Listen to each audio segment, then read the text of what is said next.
जौनपुर गांव में चरण सिंह नाम का एक वैद्य रहता था। उस पूरे गांव के अंदर सिर्फ एक ही वैद्य था, इसलिए वो अपनी मनमानी चलाया करता था और गांव वालों से मनचाही दवाई के पैसे लिया करता था।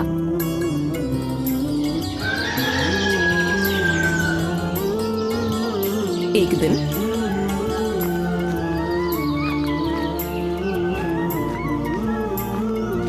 अरे वैद्य जी, अरे क्या हुआ मंगत राम, तो इतना हड़बड़ा क्यों रहा है? वैद्य जी, आपने जितनी भी दवाइयाँ और औषधि दी हैं, उनसे मेरी बीवी मीरा की तबीयत में कोई सुधार नहीं आ रहा है, बल्कि दिन पर दिन उसकी तबीयत और खराब होती जा रही है। अरे तो इतना परेशान क्यों हो रहा है? मैंने तुझसे कहा था ना कि तेरी बीवी की जो बीमारी है उसे ठीक होने में समय लगता है। मेरी दी हुई दवाई का असर धीरे होगा, लेकिन जो उसकी बीमारी है उसे वो जड़ से ठीक कर देगी। लेकिन वैद्य जी, 2 साल हो गए हैं, ऐसी कौन सी बीमारी हुई है मेरी बीवी को? मैं हर बार आपसे पूछता हूँ, आप हर बार मुझे टाल देते हो। देख भाई मंगल, तेरी बीवी की बीमारी के बारे में मैं तुझे कुछ नहीं बता सकता, लेकिन हाँ बस अब उसकी बीमारी ठीक होने वाली है। तूने 2 साल इंतजार किया है, तो अब 5-6 महीने और रुक जा।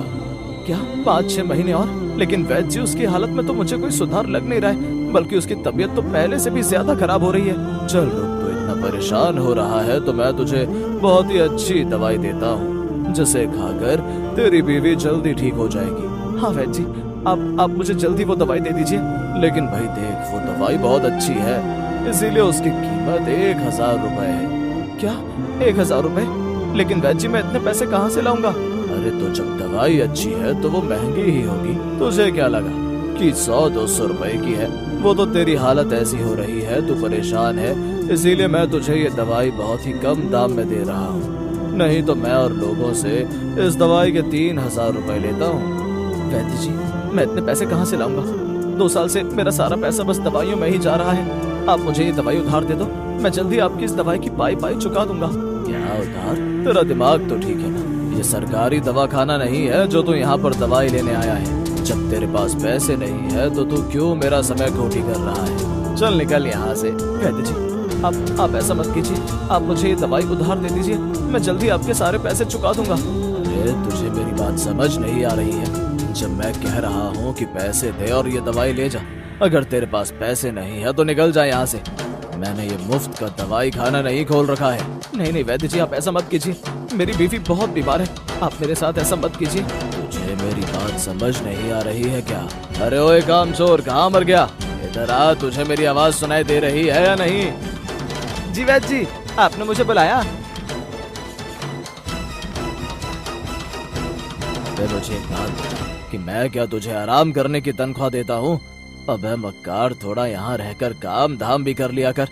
जब देखो बाहर बैठकर बस सोता रहता है। अरे नहीं वैद्य जी, मैं सो नहीं रहा था।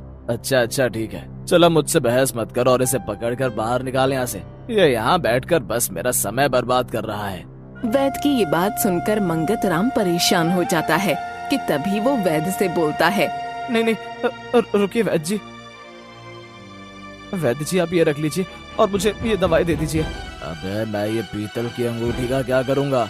वैद्य जी, ये पीतल की अंगूठी नहीं है, ये मेरी शादी की सोने की अंगूठी है, आप इसे रख लीजिए, मेरे लिए मेरी बीवी से बढ़कर कुछ नहीं है। आप ये रख लीजिए और मुझे ये दवाई दे दीजिए। ये हुई ना बात, अब ये ले दवाई, ये ले जा। ये ऐसी दवाई है जिसकी वजह से तेरी बीवी रातों रात ठीक हो जाएगी, ये ले। मंगत राम वैद्य से वो दवाई लेकर वहाँ से चला जाता है।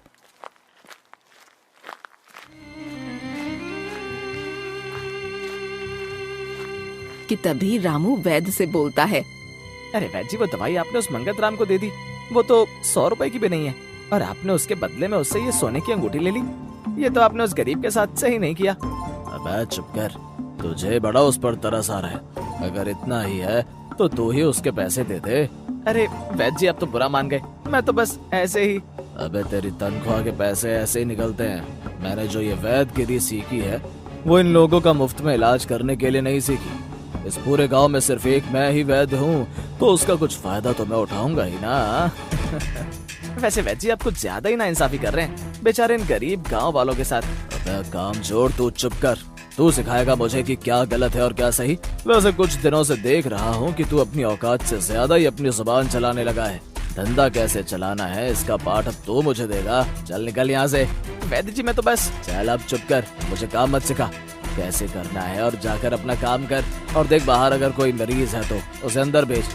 चल निकल। नालायक कहीं का, मेरे अच्छे खासे मूड को खराब कर दिया। अब जा, मेरी शक्ल क्या देख रहा है तू। वैद्य से ये बात सुनकर रामू बाहर चला जाता है और उधर मंगत राम दवाई लेकर अपने घर चला जाता है।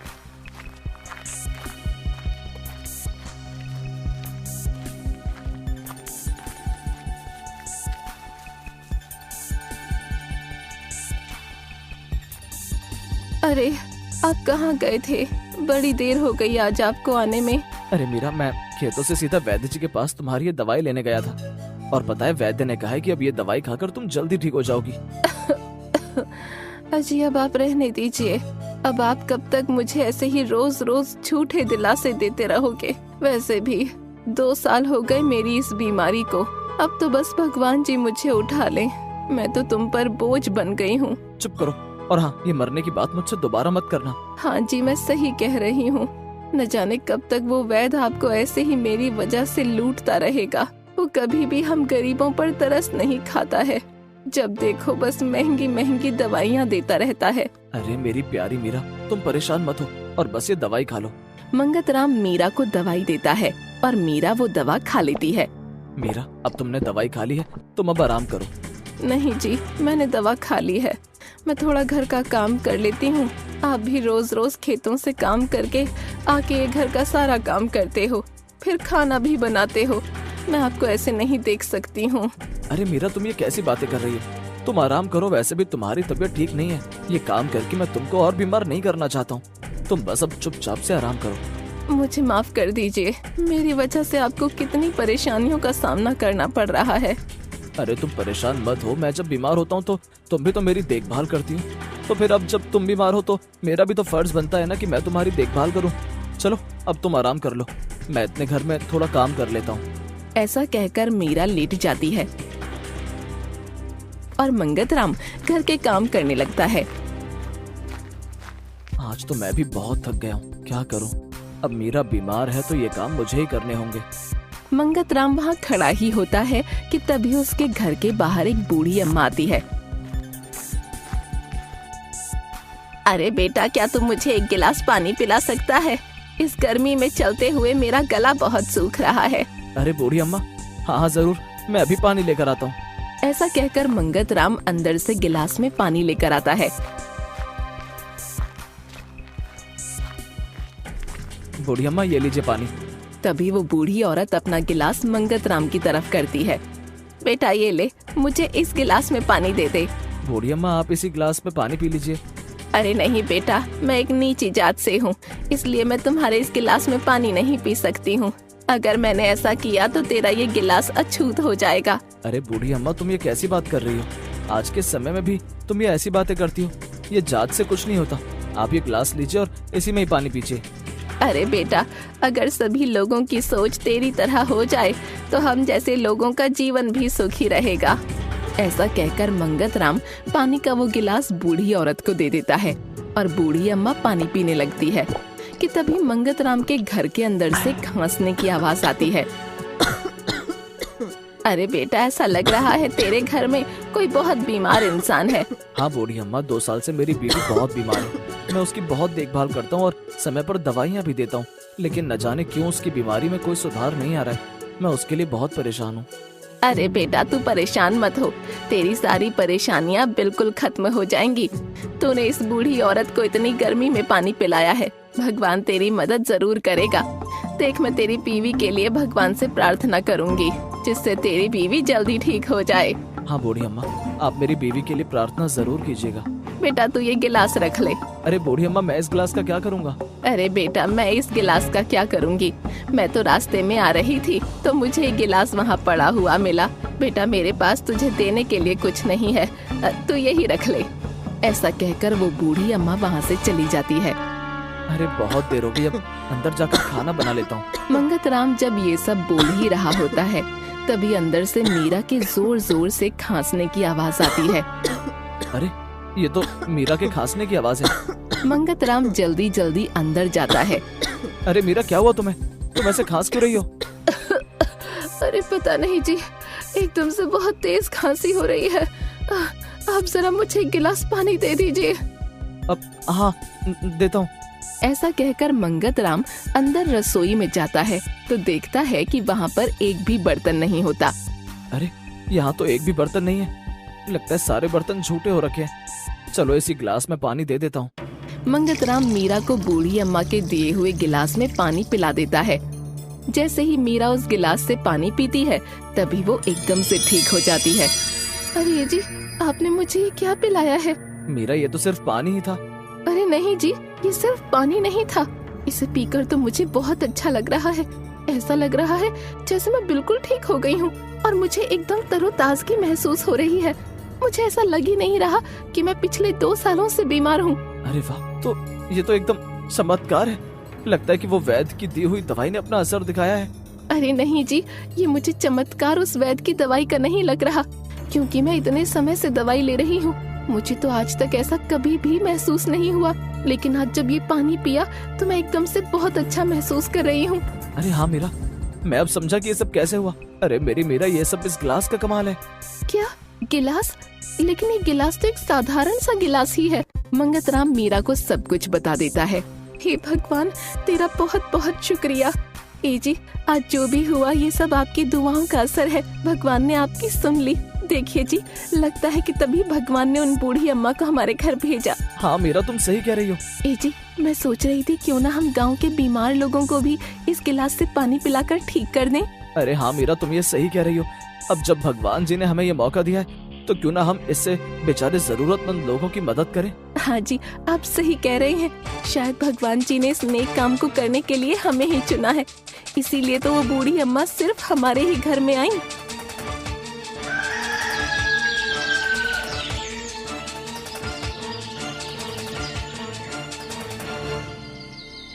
अगले दिन से ही अब मीरा और मंगतराम बीमार लोगों की मदद करने लग जाते हैं, इसलिए उनके घर के बाहर बीमार लोगों की भीड़ लग जाती है। तभी उन लोगों में से एक बूढ़ा आदमी बोलता है। अरे रुको रुको, जरा मुझे ये देखने दो। वैसे भी मैं बहुत दिनों से बीमार हूँ। ये लीजिए बाबूजी। मंगतराम उस बूढ़े आदमी को उस जादुई गिलास में पानी दे देता है और उस पानी को पीते ही वो बूढ़ा आदमी एकदम ठीक हो जाता है। अरे वाह रे मंगतराम, ये इस गिलास से पानी पीकर तो लगता है कि जैसे मैं कभी बीमार ही नहीं था। उस बूढ़े आदमी को ठीक होता देख वहाँ खड़े सभी लोग आपस में उस गिलास से पानी पीने के लिए बहस करने लगते हैं। अरे अरे रुकिए, आप सब एक एक करके इस गिलास से पानी पी लीजिए। आप लोग लड़िए मत, एक एक करके आइए और ये पानी पीजिए। मीरा की बात सुनकर सभी लोग एक एक करके उस गिलास से पानी पीने लगते हैं कि तभी ये सब होता हुआ कालू देख लेता है। अच्छा, तो ये बात है। कालू जल्दी जल्दी वैद्य के पास जाता है।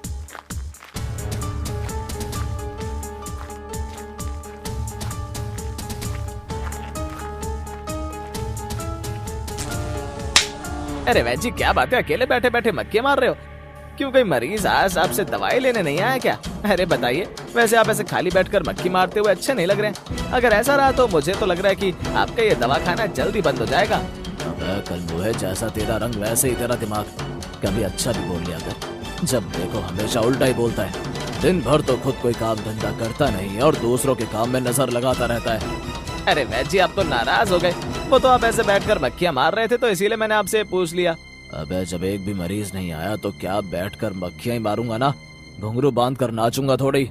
अरे वैद्य जी, आप भी ना क्या बात करते हैं, मैं तो बस ऐसे ही। अरे कालू, कहीं ऐसा तो नहीं कि मेरी नकली दवाइयों को खाकर कहीं ये गांव वाले मर तो नहीं गए? कहीं मेरी वजह से ये गांव शमशान तो नहीं बन गया ना? राम राम राम राम, आग लगे मेरी इस जुबान को। अरे ओए सुन, मैं यहाँ बैठकर मक्खियां मार रहा हूँ, ये देखने से अच्छा है तो एक बार गांव में जाकर देख कि आज यहाँ पर एक भी मरीज क्यों नहीं आया है। अरे वैद्य जी, मैं यही बताने के लिए तो आपके पास आया था, लेकिन आप हो कि मेरी बात सुनते ही नहीं और उल्टा मुझे ही सुना रहे हो। अरे अरे मेरे प्यारे कालू, तो गुस्सा क्यों हो रहा है? चल बता, आखिर माजरा क्या है? क्यों कोई भी मरीज आज मेरे इस दवा खाने से दवाई लेने नहीं आया? अरे वैद्य जी, आपके पास तो गांव की हर खबर होती है, फिर भी आपको ये इतनी बड़ी बात नहीं पता? अबे उल्लू के पट्टे, मेरा मतलब कालू बेटा, अगर मुझे ये सब पता होता तो मैं तुझसे क्यों पूछता? अरे सुना है कि वो मंगतराम है ना? अरे कौन कौन? अरे वैद्य जी, वही जिसकी बीवी 2 साल से बीमार है और उसका पति मंगत राम आपसे दवाई लेने आता है। वो दोनों पति पत्नी गांव के बीमार लोगों को पानी पिला पिला कर ठीक कर रहे हैं। क्या? पानी पिलाकर? अबे तू क्या बकवास कर रहा है? कुछ नशा वशा तो नहीं करके आया ना तू? अबे पागलों के राजा, सिर्फ एक पानी पीने से ही बीमार लोग कैसे ठीक हो सकते हैं? अच्छा, ऐसा नहीं हो सकता तो तुम खुद जाकर ही देख लो, अगर तुम्हें लग रहा है कि मैं झूठ बोल रहा हूँ तो। अबे अगर इस बारे में मुझे पता होता तो क्या मैं इस काम को करने के लिए देरी करता? ठीक है, मैं तुम्हें अपने साथ वहाँ लेकर चलता हूँ, लेकिन वहाँ जाने के लिए तो मुझे कुछ, मेरा मतलब है कि मैंने बहुत दिनों से हर एक नोट नहीं देखे हैं, तो मतलब तुम अगर।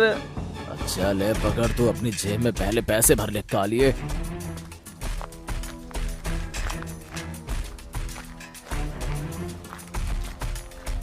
थोड़ी ही देर में कालू उस वैद्य को लेकर मंगत राम के घर के पास जाता है।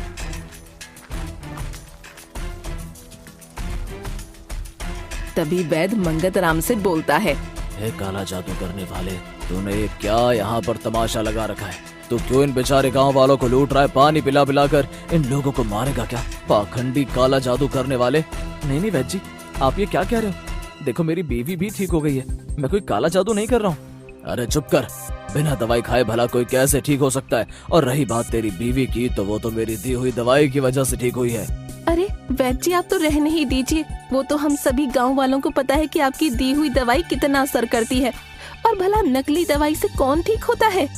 ये सब बातें सुनकर वैद्य उन सब गांव वालों में खड़े एक बीमार आदमी को बुलाता है। अरे ओ चाचा इधर आ, मुझे ये बहुत ही ज्यादा बीमार लग रहा है, तू पहले इसे ठीक करके दिखा, नहीं तो मैं तुम दोनों को चालूबंदी करने के जुर्म में दरोगा से गिरफ्तार करवा दूंगा।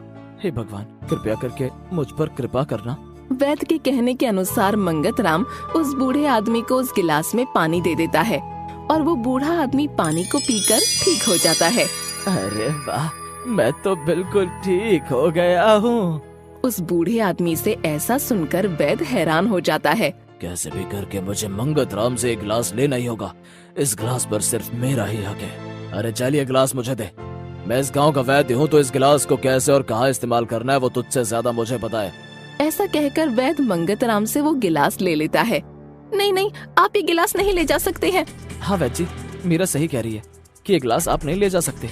कम से कम आप अब इस गिलास से हम गरीब लोगों को कुछ तो भला होने दें। अरे चुप कर, मुझे पता है कि इस गिलास को कैसे इस्तेमाल करना है और कैसे नहीं। मैं एक वैद्य हूँ, मैंने वैद्यगिरी पढ़ी है, और वैसे भी मैं इस गांव का वैद्य हूँ, तो तू मुझे ये मत सिखा कि कौन इस गांव में बीमार रहेगा और कौन नहीं। अरे वैद्य जी, आप हमारे साथ ऐसा नहीं कर सकते, आप ये गिलास हमें दे दीजिए। अरे चुप कर, अरे बीमार तो मैं भी हूँ, क्यों ना इस गिलास का पानी मैं भी पी लूं। ऐसा कहते ही वैद्य उस गिलास से पानी पीता है। अरे चलो, अब तुम लोग यहाँ क्या कर रहे हो? चलो जाओ, अब तुम लोग भी जाओ यहाँ से। वैद्य जैसे ही बोल रहा होता है तभी उस वैद्य का गला खराब हो जाता है और वो खांसने लगता है। अरे चले जाओ तुम लोग, और अब गांव में जो भी लोग बीमार हैं वो सब 1,000 रुपए लेकर शाम को मेरे वैद्य दिखाने में आ जाना और आकर इस गिलास से पानी पी लेना। अरे ये मेरी आवाज को क्या हो रहा है? अरे मेरी आवाज को क्या हुआ? वैद्य को ऐसे देखकर गांव के सभी लोग हंसने लगते हैं कि तभी उनमें से एक आदमी बोलता है, अरे देखो देखो उसकी आवाज, ऐसा लग रहा है जैसे कोई गधा ढेंचू ढेंचू कर रहा है। अरे ये तो इसके साथ बहुत ही अच्छा हुआ है। अरे गधे के बच्चे, मुझे तो तेरी ये आवाज सुनकर बहुत अच्छा लग रहा है। जरा एक बार गधे की तरह ढेंचू ढेंचू कर। वैद्य की आवाज सुनकर वहाँ खड़े सभी लोग जोर जोर से हंसने लगते हैं।